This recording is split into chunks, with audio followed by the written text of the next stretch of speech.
কীর্তন আনন্দে শ্রীবাস রামানন্দে কীর্তন আনন্দে শ্রীবাস রামানন্দে হরে মুকুন্দ বাসু গুণ গায় রে মুকুন্দ বাসু গুণ গায় হরে ত্রাণ ত্রাণ দ্রিমিতি দ্রিমি মাধল বাজিল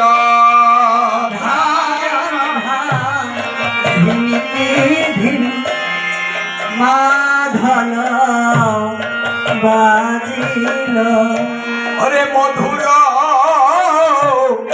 মঞ্জরি রসাল মধুর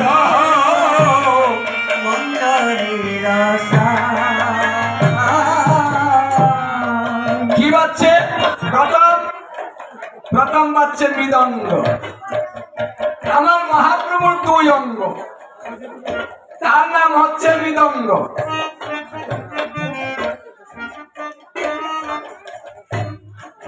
মৃদঙ্গের আরেক নাম হচ্ছে খুর। কেন বলা হয়েছে? কারণ এর ভিতরটা খোলা, এর ভিতরে কিছু নাই। এই জন্য সে কথাই বলে না, ও শুনলো আমার ভিতরটা একবারে খোলা, কিচ্ছু নাই, আমি সাদা মন। ওই খুলে বলছে আমার ভিতরে কিছু নাই, তাই আমার এক নাম হচ্ছে খুল। এখন খুলে কি বলছে? খুলে বলছে তুমি খুলা খোলা খোলা খোলা খোলা মনের তালা খোলা খোলা মনের তালা খোলা খোলা আমি বন্ধ মনের তালা খোলা খোলা মনের তালা খোলা খোলা তুমি রেখো না আর বন্ধ খোলা খোলা দেখো না আর বন্ধ খোলা খোলা খোলা খোলা খোলা খোলা খোলা খোলা খোলা আরে দেখো না আর বন্ধ খোলা খোলা দেখো না আর বন্ধ খোলা খোলা সংকয়ার অরহতালো গহন্তায়ার রব ভেল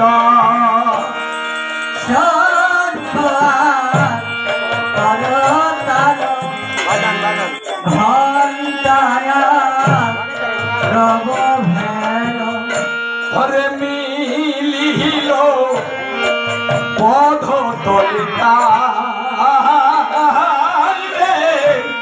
হরে মিলিল পদ তলে এবার কি হচ্ছে? হচ্ছে শঙ্খ বাজিল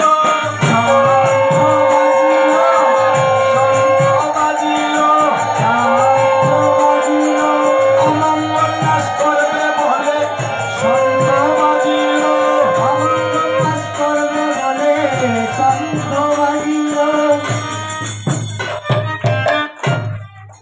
কি নাশ করবে? অমঙ্গল নাশ করবে বিদায় শঙ্খ বাজিল।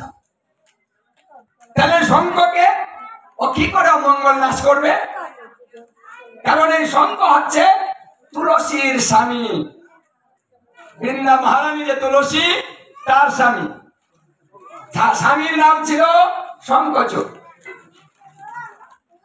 তাই দেবাদিদেব মহাদেব এই শঙ্খচূড়কে মেরে সমুদ্রে নিক্ষেপ করেছিলেন। তুলসী বিধবা হয়ে গেল। তখন নারায়ণকে তুলসী বলেছিল, হে নারায়ণ, তুমি ছলনা করে আমার স্বামীকে মেরেছ, আমাকে বিধবা করেছ, তুমি আমাকে এই বর প্রদান করো, জগতে যেন আমি সধবা থাকতে পারি, আমাকে কেউ বিধবা না বলে। আমি কথাটা শর্টকাট করে বলছি, কারণ আপনাদের মানে বুঝেছেন তো, মানে মানে ভাব দেখলেই তো ভালো লাগে না, মন দুর্বল হয়। ভাব দেখি এমনই। হরে কৃষ্ণ, ভাবটা দেখিয়েন না।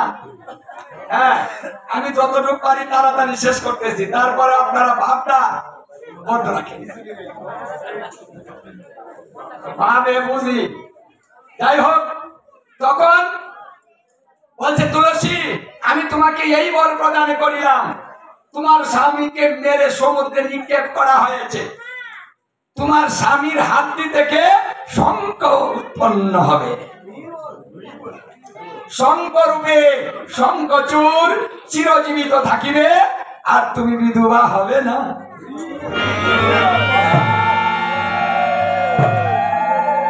এই জন্য নারায়ণের বরে তুলসী বিধবা নয়, সধবা। হে তুলসী, আমি আরো বর দিলাম, এই শঙ্খ কোন সাধারণ শঙ্খ হবে না, এই শঙ্খ দিয়ে বাদ্য শঙ্খ হবে। এই বাদ্য শঙ্খের ধ্বনি যে পর্যন্ত যাবে, সেই পর্যন্ত কোনো অমঙ্গল প্রবেশ করতে পারবে না।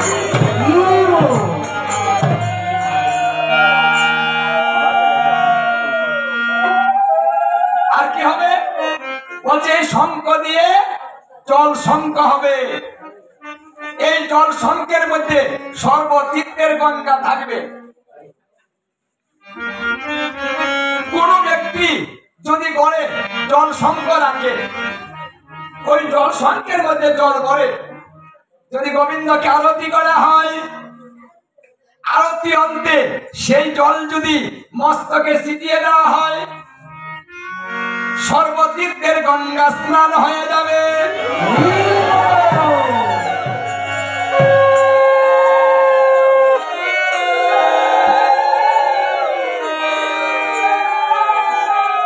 আমি বেশি কথা বলবো না, শর্টকাট দু চারটা কথা আমাদের দরকার।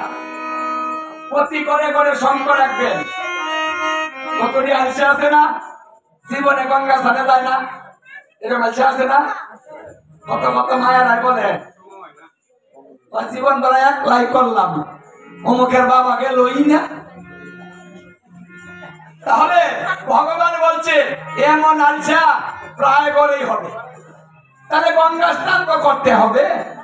ব্যবস্থা করে দিলেন তুলসীকে দিয়ে, হে তুলসী, এই শঙ্খ আদরণীয় হবে, সর্ব ঘরে ঘরে আদর করে যত্ন করে রাখবে।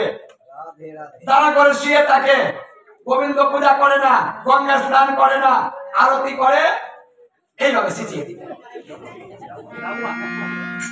বাহ,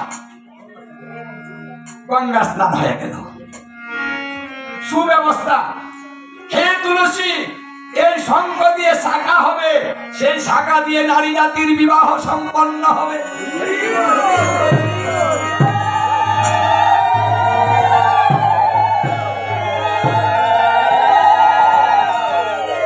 আরো হবে, কি হবে বলছে, দেবীর পূজা সম্পন্ন হবে, পূজাতে শাখার প্রয়োজন।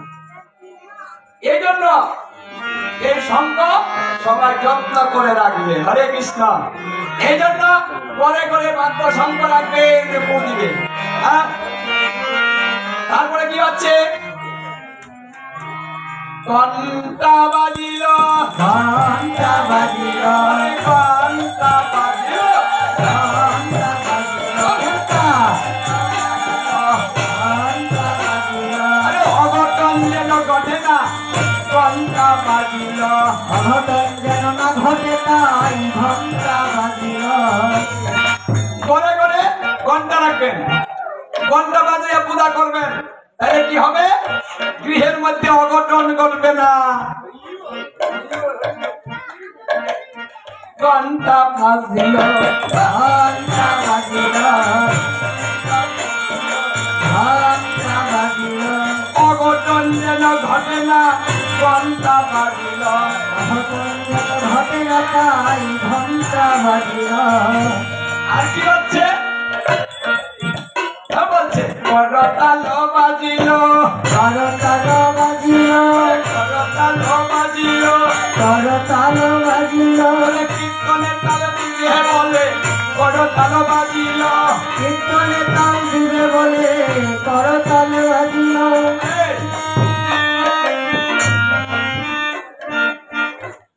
দুটা কর আছে আমাদের এই দুইটা কর মিলন ঘটালে কি হয় করের তাল মহাপ্রভু বললেন যদি কেউ এই হাতে তালি দিয়ে কীর্তন করে তার সংসারের অশান্তি দূর হয় যদি হাতের মধ্যে কোন রেখা দোষ থাকে নবগ্রহ দোষ থাকে হাতে তালি দিয়ে কীর্তন করলে ওই নবগ্রহ দোষটা কেটে যায় এখন এই জোগাড় কম দেব অত জোগাড় লাগবে কম কম জোগাড় দেব কারণ সময় নাই দেখুন সুব্যবস্থা আজকে যারা হাততালি দিবেন তাদের হাতের রেখা ভালো হয় সংসার উন্নতি হবে কথাটা বুঝেছেন তাই এবার করতাল করতাল করতাল করতাল করতাল করতাল হইও না কেউ বেতাল করতাল করতাল হইও না কেউ বেতাল করতাল করতাল হইও না কেউ বেতাল করতাল করতাল হইও না কেউ বেতাল করতাল করতাল করতাল করতাল দিয়ে মিশে করতাল করতাল করতাল আরে হিংসা ছেড়ে করতাল করতাল করতাল এবার করতাল করতাল করতাল করতাল দিল পদতলে নীল পদতলে তাল তাল নীল পদতলে তাল তাল তাল তাল কোথায় মিলেছে গৌরের পদতলে তাল মিলেছে আচ্ছা তাল কত প্রকার তাল সম্বন্ধে বুঝতে হবে এই কলির ধর্মটা হচ্ছে তালের ধর্ম যার তাল নাই তার ধর্ম নাই যার তাল নাই তার সংসার নাই যার তাল নাই স্বামী স্ত্রীর জগটার শেষ নাই যার তাল নাই হাত পা ভেঙে যায় যার তাল নাই নৃত্য করতে পারে না যার তাল নাই বা গাইতেও পারে না দেখুন তাল কত বলছে কাছেও তো ধরে তাল আরে কাছেও তো ধরে তাল আসেও তো ধরে তাল বেতাল ওই এক তাল একালো এক তাল আরে বেতাল ওই এক তাল একালো এক তাল আরে বেতালেরও তাল আছে দেখবেন কিছু কিছু ব্যক্তি আছে তালে বাজাবে কীর্তন দরকার কিন্তু বেতালে বাজাবেন খুব এই যে কীর্তন হবে কালকে যে দল আর তাল ভালো কিরকম তাল লাইডা তাল তাদের ধরছে কারে তালে টাকা দেয় কারে যার তাল আছে ওরে না যার তাল নাই আরে যার তাল আছে ওই ৮০,০০০ তাল আর ধরছে ঋণ করে হইলেও তো তুমি মাঝকে হরে কৃষ্ণ এটা তালের ধর্ম আনন্দ প্রিয়াসী আমরা তাই আনন্দ দিয়ে ধর্ম দেওয়া হয়েছে নিরানন্দে ধর্ম হবে না তাল দিয়ে ধর্ম করো তাই তাল কোথায় মিলন ঘটেছে বলছে মিলিল পদতলে তাল নীল পদতলে তাল নীল পদতলে তাল পদতলে তাল কই থাকে আচ্ছা তাল কি উপরে না নিচে কেউ জানেন তাল কোথা থেকে ধরে আমার মহাপ্রভুর তাল উপরে ধরে না আমার মহাপ্রভুর তাল ধরে নিচে কারণ নিচে এই তো তাল দেখো এটা তাল, হ্যাঁ? ঝগড়া করবেন এখানেও তাল, তাই আজকে আপনি তাল দেন। বড় তাল, জুড়ে তাল, আরে, বড় তাল, বড় তাল, বড় তাল, বড় তাল, বড় তাল, হইও না কেউ বেতাল, বড় তাল, বড় তাল, বেতাল, বড় তাল, বড় তাল, মিলে মিশে বড় তাল, মিলে মিশে বড় তাল, মিলে মিশে বড় তাল, মিলে মিশে বড় তাল, মিলিল বড় চলে তাল।